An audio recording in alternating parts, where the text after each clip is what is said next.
Salut mes amis, bienvenue dans une nouvelle vidéo dans laquelle on va parler de la situation initiale d'une nouvelle policière. J'ai reçu beaucoup de messages en me demandant « Monsieur, comment peut-on rédiger une nouvelle policière ?» et ainsi de suite. Alors c'est pour ça que j'ai opté pour faire une vidéo pour vous parler de la nouvelle policière, de sa rédaction. Et je vais la découper en séquences. C'est-à-dire pour la première séquence, on va la consacrer à la rédaction de la situation initiale, puis l'élément perturbateur, puis les péripéties, et ainsi de suite. Alors, j'espère que vous allez bien et que vous êtes prêts pour avoir une nouvelle leçon. Alors, s'il vous plaît, vous suivez avec moi. Avant de passer à la lecture, ou bien avant de vous montrer un exemple, on va parler de schéma narratif. Bien sûr, vous allez trouver dans la description un lien d'une autre vidéo dans laquelle j'ai parlé de ces éléments, ou bien du schéma narratif. On va faire ceci comme rappel en bref. Le schéma narratif se compose de 4 étapes. Il y a ceux qui disent qu'il se compose de 5 étapes.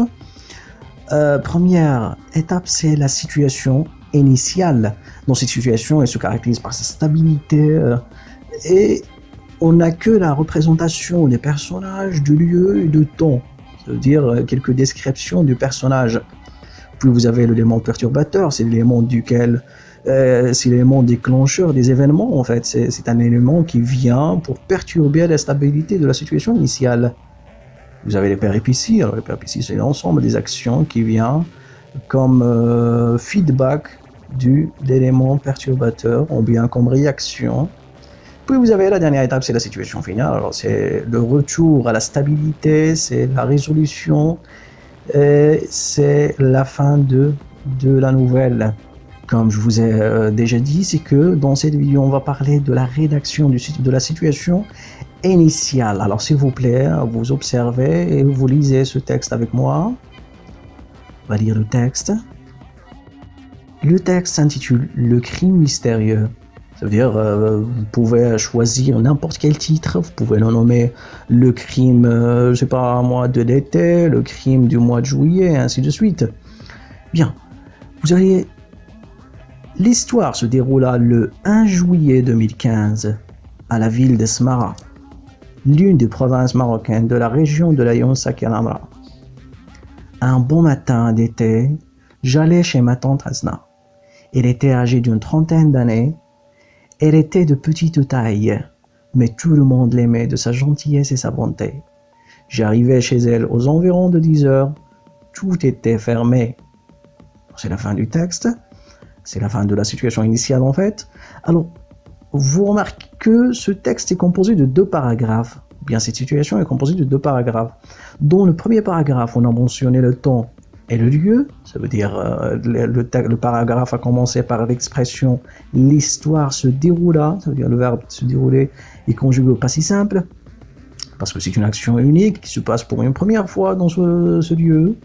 Vous avez la date le 1 juillet 2015, vous pouvez choisir n'importe quelle date que vous voulez, à la ville de Smara.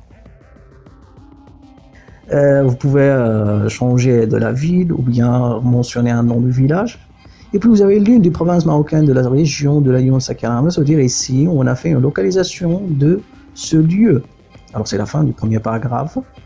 Deuxième paragraphe. Vous observez qu'on a l'apparition d'un nom du personnage. Alors vous avez un bon matin d'été, ça veut dire on est là en train de décrire. J'allais chez ma tante Hasna, c'est pour ça, puisqu'il s'agit d'une description, on a conjugué le verbe aller à l'imparfait. Alors quand il y a une description, il faudrait conjuguer le verbe à l'imparfait.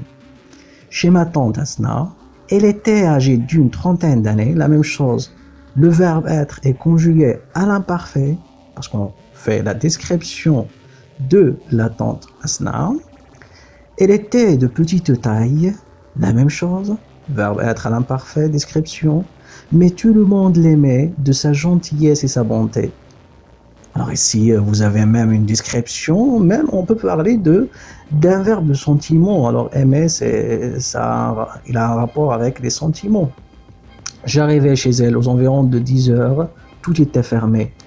Ça veut dire j'arrivais, le verbe arriver, c'est un c'est une action qui annonce le début des événements. Ça veut dire on a ici un début des événements et non pas un élément perturbateur. Tout était fermé, ça veut dire c'est une description encore. C'est pour ça qu'on a conjugué le verbe à l'imparfait.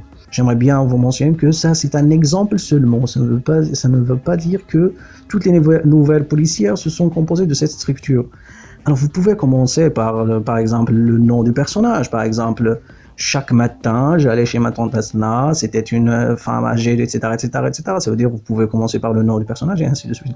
Mais l'essentiel, ce qui m'intéresse moi, c'est pour ceux qui n'arrivent pas à rédiger une nouvelle policière, ils peuvent utiliser cet exemple. Vous observez que dans la première partie, on a fait une indication du temps et du lieu. Vous observez que dans la première partie, ou bien dans le premier paragraphe, on a une indication du lieu et du temps. Puis, on a l'apparition du personnage, et on a fait quelques descriptions. Et vers la fin, c'est terminé avec le début de la narration des événements. Alors, vous pouvez utiliser cet exemple comme Canva pour rédiger votre texte. Vous allez trouver le lien de mon Facebook dans lequel vous pouvez me partager vos productions pour les corriger. Je vous remercie énormément pour votre attention et à la prochaine vidéo dans laquelle on va parler de l'élément perturbateur. Merci.